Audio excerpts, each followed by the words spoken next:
কাক ও শেয়াল। এক কাক কোথা থেকে এক টুকরো মাংস নিয়ে গাছের ডালে বসলো। এমন সময় সেখানে এক শেয়াল এলো। কাকের মুখে মাংসের টুকরো দেখে ভাবলো, যেভাবেই হোক কাকের মুখের মাংসর টুকরোটা খেতে হবে। মনে মনে মতলব এঁটে সে বলল, ভাই কাক, আমি তোমার মতো এমন বাহারি পাখি কখনো দেখিনি।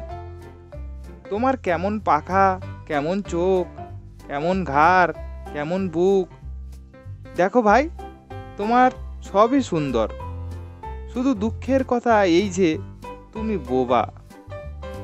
শেয়ালের মুখে এমন প্রশংসা শুনে কাক খুবই খুশি হলো।